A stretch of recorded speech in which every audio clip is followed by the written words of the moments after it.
Ayan guys, malapot na yung ating milk bomb. Ayan.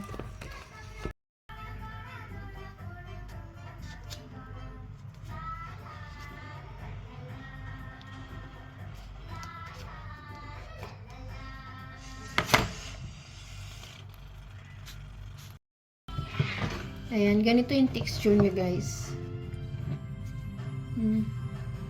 Para lang siyang maha. Ito yung milk bomb na sinasabi. Sige, set aside lang natin to guys.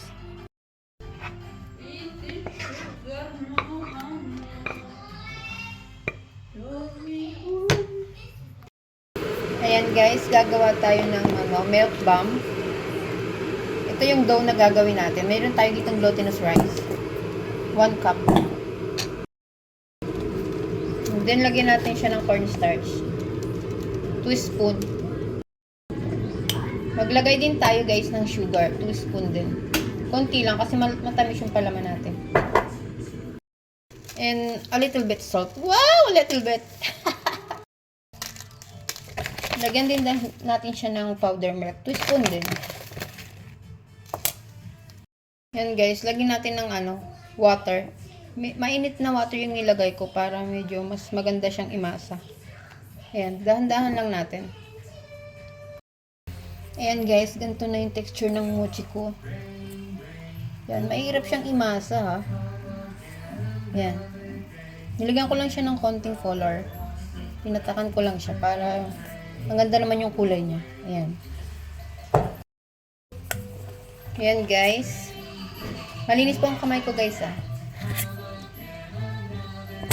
Ayan, bilugin lang natin guys. Ayan guys, pagkatapos natin bilugin, lagyan lang natin to. Yung milk bomb na ginawa ko. Ayan. Tapos, fold na natin siya. Medyo mahirap siya, pero tiyaga lang. Pero siguro pag nasanay na kayo, madali lang para sa inyo.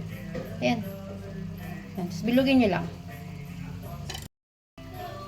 Ayan guys, matapos kong bilugin, yan, oval, lagyan na natin sa kumukulong tubig. Yan. Ganun lang guys. Ayan guys, meron tayo ditong desiccated coconut. Ayan. And then, ilagay lang natin to dito. Isawsaw lang natin siya. Ganyan lang. Ayan. Ayan guys.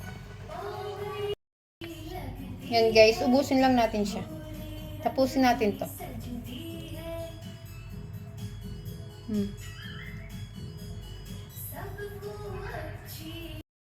Ayan, mga kainday, nagawa na natin ng mochi milk bomb. Yan, mochi milk bomb ang tawag po dyan. Tikman na natin guys kung talagang masarap siya.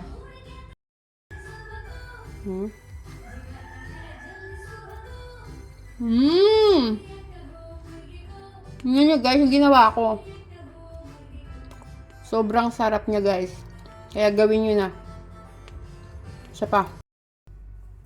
Napakasarap niya mga kainday. Grabe. Mochi milk bomb po ang tawag dito. Ayan. Kaya gawin nyo na guys. Thank you sa panonood.